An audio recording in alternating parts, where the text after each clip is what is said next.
Maintenant, c'est au tour de Jean-Marc Ziegelmeier qui va nous parler de savoir, pouvoir, éthique dans l'action politique. Quelques questions à partir de la lecture d'Élisée Reclus. Jean-Marc. C'est le fil. C'est bon. Voilà. Ça va, vous m'entendez? Oui, voilà. Et tout ça en 18 minutes. Voilà. Alors, lorsque Chantal m'a demandé de faire une petite intervention là aux Reclusiennes, j'avoue que j'étais un peu embêté parce que je me dis, bon, sur quoi je vais faire porter mon intervention, c'est pas très clair, et je me suis aperçu en même temps que finalement, bien que je connaisse le nom depuis pas mal de temps, je ne savais pas grand-chose d'Élisée Reclus. Donc je me suis dit, on va s'informer, hein, et j'ai lu un texte assez, je pense, fondamental de Reclus qui s'appelle « L'évolution, la révolution et l'idéal anarchique ». Et finalement, j'ai décidé de partir de ça. J'avoue que j'étais un petit peu étonné lorsque j'ai commencé à lire ce texte, puisque j'ai trouvé que Reclus avait finalement une conception très 19e siècle de l'évolution et de la révolution. Une conception très à la fois scientiste, positiviste et évolutionniste. Je cite quelques extraits de ce texte. « Évolutionniste en toute chose, nous sommes également révolutionnaires en tout, sachant que l'histoire même n'est que la série des accomplissements succédant à celle des préparations. On peut dire ainsi que l'évolution et la révolution sont deux actes successifs d'un même phénomène, l'évolution précédant la révolution, et celle-ci précédant une évolution nouvelle, même mère de révolutions futures.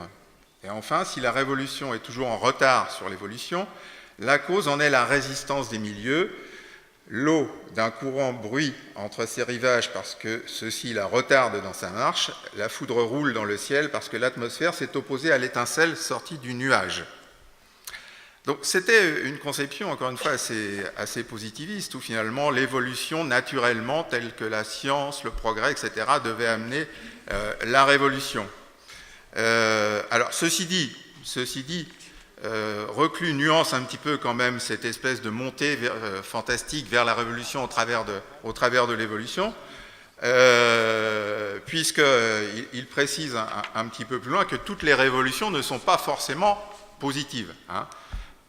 Toutefois, les révolutions ne sont pas nécessairement un progrès, de même que les évolutions ne sont pas toujours orientées vers la justice.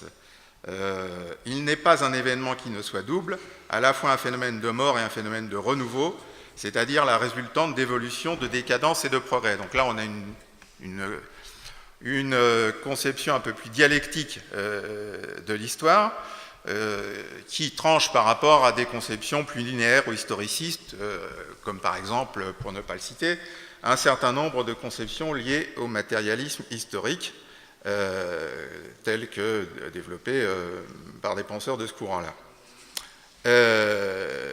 Ceci dit, malgré tout, pour venir encore un petit peu nuancer ce que je dis, il n'en reste pas moins que si les révolutions ont pu être des échecs, ou si elles ont pu aboutir finalement sur des régimes oppressifs et non pas émancipateurs, la raison qu'en donne Reclus, c'est qu'on peut dire que jusqu'à maintenant, aucune révolution n'a été absolument raisonnée, et c'est pour cela qu'aucune n'a complètement triomphé. Donc on a là quand même, de la part de Reclus, quelque chose qui là aussi est très lié à une certaine épistémée, hein, comme disait Foucault, et un peu quand même à la croyance que finalement la révolution vaincra lorsque la raison aura pris le pouvoir. Ça me renvoie, moi, à ce que j'appelle, encore une fois, une épistémée assez classique, assez caractéristique du XIXe siècle, que j'ai appelé, moi, le programme Condorcet, en référence à la déclaration de Condorcet concernant l'éducation à la Convention. Ce programme Condorcet est en fait basé sur un certain nombre de points qui ont fonctionné d'ailleurs pendant pas mal de temps. Le projet conjoint scientifique et social, la foi dans l'homme, avec un grand H, le culte de la raison, l'éducation populaire ou permanente, peu importe, et l'exercice de la citoyenneté. C'est ce que Pierre Rosanvallon appelait le programme démopédique. Je me permets de citer Rosanvallon. Alors, programme démopédique qui était non pas un programme anarchique, mais un programme républicain. La République a ainsi rêvé d'une démopédie intégrale. L'éducation républicaine n'est pas simplement une prothèse de la nature ou de la raison, elle vise plus largement à constituer le principe actif d'une résolution de toutes les apories de la démocratie moderne. Les figures phares, emblématiques de ce programme démopédique étant bien évidemment Jean Massé, le fondateur de la Ligue de l'enseignement, et Jules Ferry, le créateur, etc., qui étaient tous les deux éducateurs républicains et colonialistes. Je dis le « et » est lié, hein, c'est parce qu'ils étaient républicains, éducateurs, qu'ils étaient aussi colonialistes, hein, puisqu'il s'agissait d'aller apporter la civilisation au peuple sauvage. D'ailleurs, les socialistes et les anarchistes n'étaient pas forcément très clairs non plus sur cette affaire-là, à la fin du XIXe siècle, hein, reconnaissons-le. Alors ce programme se déclinait bien évidemment de différentes façons, mais alors pour en revenir à notre histoire de vote, il y a un autre traumatisme que je rajouterais aux deux qui ont été évoqués précédemment, c'est ce qui s'est passé en 1948, pendant le printemps des peuples, 1848, puisque en fait, jusqu'à maintenant, les républicains considéraient que finalement l'objectif essentiel était d'acquérir le suffrage universel, ce qui s'est passé pendant la Seconde République, du moins un suffrage universel pour les hommes, hein, puisque les femmes n'étaient pas encore citoyennes à cette époque-là.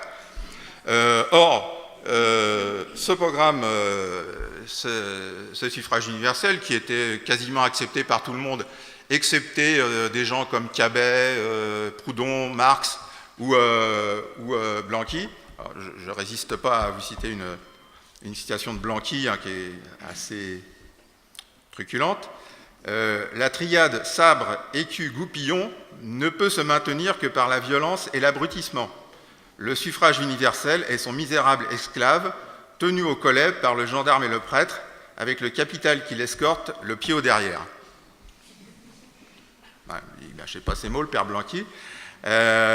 Alors que pour le gouvernement provisoire, en fait, à partir du moment où il y avait le suffrage universel, le gouvernement provisoire déclarait « à partir de cette date, il n'y a plus de prolétaires en France ».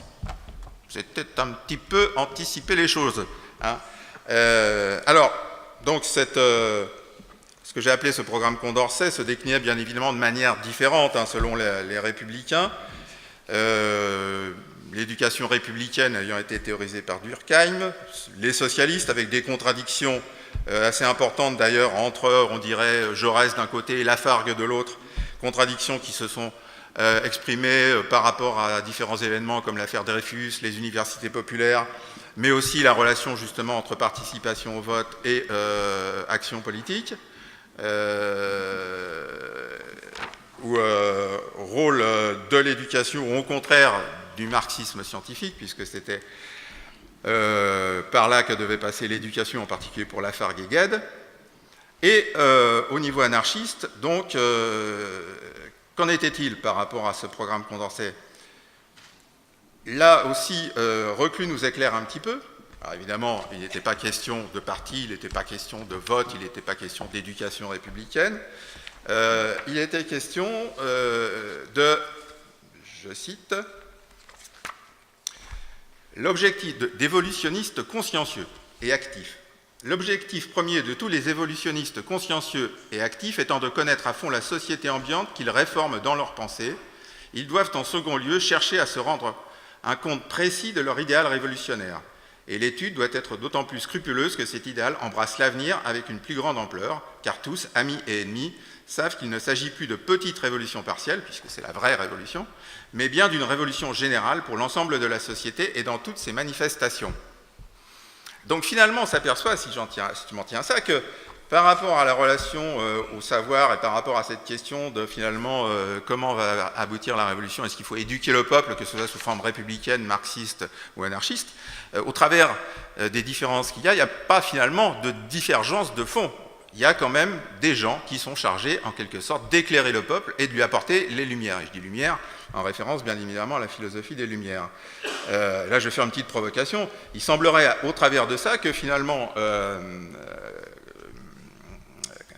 Reclus finalement tombe sous la critique que Marx formule dans la thèse numéro 3 sur Forbach, où il dit qu'une partie de la société s'exauce toujours au-dessus d'une autre, et oubliant que l'éducateur doit être lui-même éduqué pour aboutir à quelque chose qu'il appelle une praxis révolutionnaire.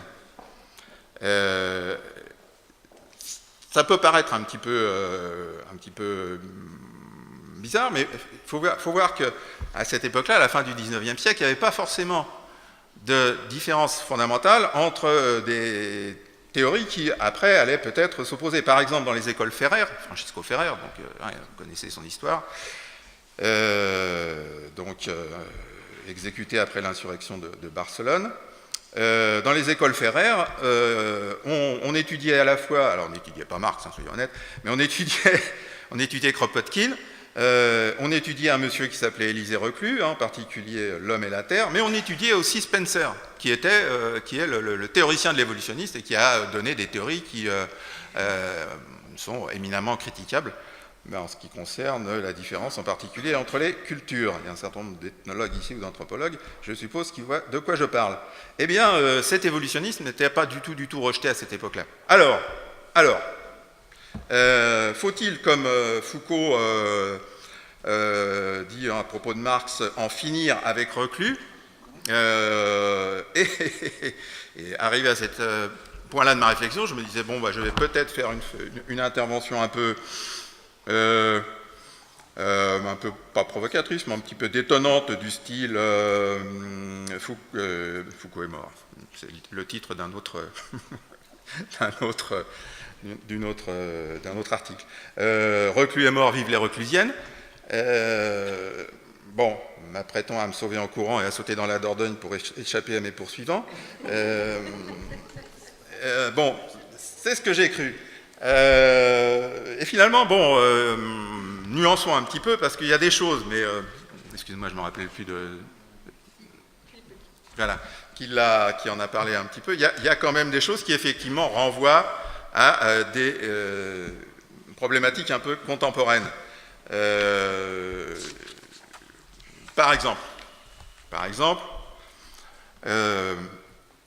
toujours dans le texte de Reclus que j'ai cité, certainement les socialistes devenus les maîtres procéderont et procèdent de la même manière que leurs devanciers les républicains. Les lois de l'histoire ne fléchiront point en leur faveur.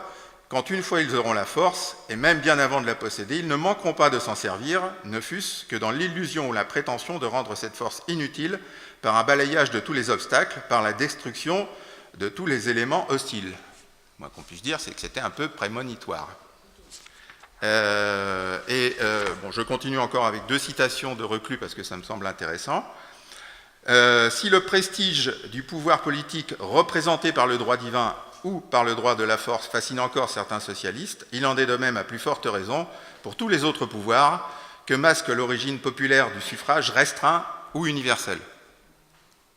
Et enfin, par rapport à la forme parti, qui a quand même dominé l'histoire du mouvement ouvrier, du moins en France, dans ces 100 dernières années, mais qu'il sache bien que tout parti comporte l'esprit de corps et par conséquent la solidarité dans le mal comme dans le bien. Chaque membre de ce parti deviendra solidaire des fautes, des mensonges, des ambitions de tous ses camarades et maîtres, l'homme libre qui, de plein gré, unit sa force à celle d'autres hommes, agissant de par leur volonté propre, a seul le droit de désavouer les erreurs ou les méfaits de soi-disant compagnons. Il ne saurait être tenu pour responsable que de lui-même. Donc, il me reste combien de temps ? 5 minutes. Je savais que je serais trop court.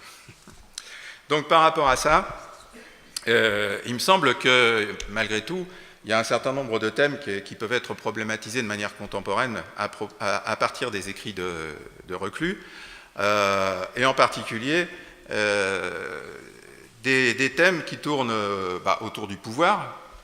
Et vous remarquez que je ne parle pas d'anarchisme, parce qu'à la limite, comme me disait l'intervenant, pas précédent, mais l'autre, dont je ne me rappelle plus le prénom non plus. Voilà. À la limite, la question, c'est pas de savoir si c'est de l'anarchisme ou pas, c'est de savoir s'il y a effectivement un esprit anarchique.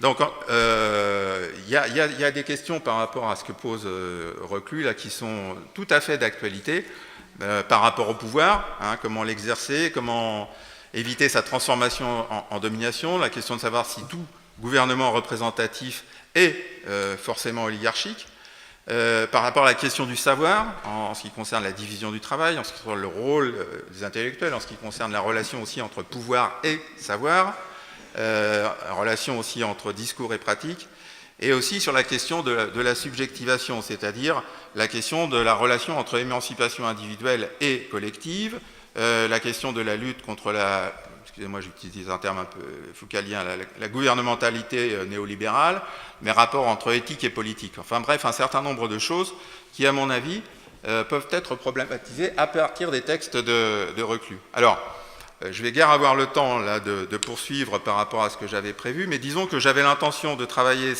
ou de vous présenter ces problématiques à partir de 2 entrées qui me semblaient pertinentes. Une entrée plutôt théorique, à partir des travaux de Michel Foucault, qui précisément a beaucoup travaillé sur une redéfinition du pouvoir, sur les relations entre savoir et pouvoir, et aussi sur tout ce qui concerne les processus de subjectivation, et en particulier les processus de subjectivation à l'œuvre, ce qu'il appelle la biopolitique, au sein de la gouvernementalité néolibérale, qui s'appuie beaucoup sur des processus d'auto-subjectivation. Donc comment, pour reprendre encore une fois un terme de Foucault, se déprendre du pouvoir, ou ne pas être trop gouverné, ça c'est des questions qui sont très très fortement d'actualité par rapport aux enjeux politiques actuels. Donc voilà, je n'irai pas plus loin par rapport à la présentation de Foucault. Je ne sais pas si Marc Abélès vous en parlera cet après-midi, parce qu'il a un petit peu aussi évoqué ça dans son bouquin Anthropologie de la globalisation. Et puis le deuxième aspect sur lequel je voulais argumenter mon affaire, c'était à partir d'observations ethnologiques d'un certain nombre de mouvements qui se sont produits ces derniers temps. Bon, je pense en particulier au Kinsey Aimé, excusez-moi l'accent, les mouvements d'Occupy aussi, ou des mouvements liés à ce qu'on peut appeler l'empowerment radical, dont vous avez un résumé assez intéressant là, au niveau d'un bouquin qui est en vente à la bibliothèque, le dernier livre de Marielle Becquet qui s'appelle L'empowerment d'une pratique émancipatrice, point d'interrogation. Alors pourquoi est-ce que c'est intéressant ces mouvements? C'est parce qu'on retrouve là aussi un certain nombre de questionnements dans leur organisation, dans leur fonctionnement, dans leur mode de décision politique, qui à mon avis sont pas sans rapport avec des questions qui ont déjà été évoquées ou qui renvoient aux questionnements liés au pouvoir et à l'exercice du pouvoir. Sur la relation entre expression personnelle et délibération collective, sur l'attention extrême portée aux procédures de délibération, le comment, à la limite plus important que le pourquoi, avec 4 points qui étaient en particulier développés au niveau des indignados, l'horizontalité, l'inclusion, le respect et la pensée collective. L'apprentissage des compétences délibératrices, ça aussi c'est quelque chose qui est relativement important, et en particulier dans certaines expériences d'empowerment, je pense en particulier à l'expérience de London Citizen à Londres, qui n'est pas du tout une organisation anarchiste, qui est très marquée en fait par les courants confessionnels, mais ce qui ne les empêche pas, à mon avis, d'expérimenter des formes politiques tout à fait intéressantes. Bon, un certain nombre de choses autres, je ne vais pas trop rentrer dans les détails. L'importance aussi, et ça me semble fondamental par rapport à la question de la manière dont s'exerce le pouvoir au jour d'aujourd'hui, la manière dont on peut le penser, l'importance donnée aussi dans ces mouvements à tout ce qu'on peut appeler le micro-politique, pour citer Guattari, ou les inventions du quotidien, pour citer de Certeau, ces espèces de formes micro-politiques qui finalement déportent un petit peu la question de savoir s'il faut voter ou pas, pour poser la question de savoir comment résister au quotidien et comment acquérir du pouvoir ou de la puissance d'agir au quotidien. Une conception aussi du pouvoir qui me semble importante à revoir, où il y a une distinction entre, et ça c'est lié au mouvement féministe, au mouvement de Black Power et puis aussi au mouvement d'empowerment radical, une distinction importante qui est faite entre le pouvoir sur et le pouvoir de et avec, et également, mais là on en a déjà parlé, la question donc de la création du consensus, hein, la controverse qu'il y a eu entre, qui a été citée tout à l'heure, par rapport à Malatesta, c'est une controverse qui a eu lieu concrètement aussi dans les assemblées d'Indignados, c'est-à-dire à un moment il s'est posé la question de savoir si on allait continuer à discuter des heures et des heures. Ouais, je vais finir, oui.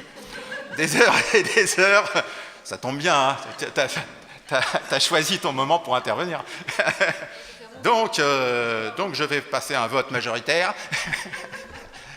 Dois-je terminer ou pas? Et donc, voilà. Donc, oui. Donc c'est une question qui a été évoquée pendant les assemblées, en particulier de la place de Mai, à savoir est-ce qu'à un moment il fallait finalement continuer à discuter pour obtenir le consensus ou passer à un vote majoritaire et sous quelle forme. Voilà. Donc, je vais terminer en disant, alors est-ce que tout cela, finalement, c'est de l'anarchisme? Bon, j'avouerai que personnellement, ça m'importe peu, hein, je le dis honnêtement. Ce qui est important, c'est les expériences liées au pouvoir qui se développent et donc les nouvelles problématisations qui peuvent se dégager à partir de ça, en particulier une nouvelle conception du pouvoir, une nouvelle conception du rapport au pouvoir et au savoir, une nouvelle forme aussi de subjectivation. Alors, quelqu'un comme Hélène Pereira raccorde ces mouvements à quelque chose qui était le syndicalisme révolutionnaire du début du siècle avec Émile Pouget. Bon, peut-être. En tout cas, ce qu'il y a d'intéressant, c'est que, à mon avis, les écrits de Reclus nous permettent malgré tout d'essayer de réfléchir à nouveau frais sur un certain nombre d'éléments qui sont au cœur des réflexions sur les enjeux politiques contemporains. Voilà, excusez-moi d'avoir été un peu long.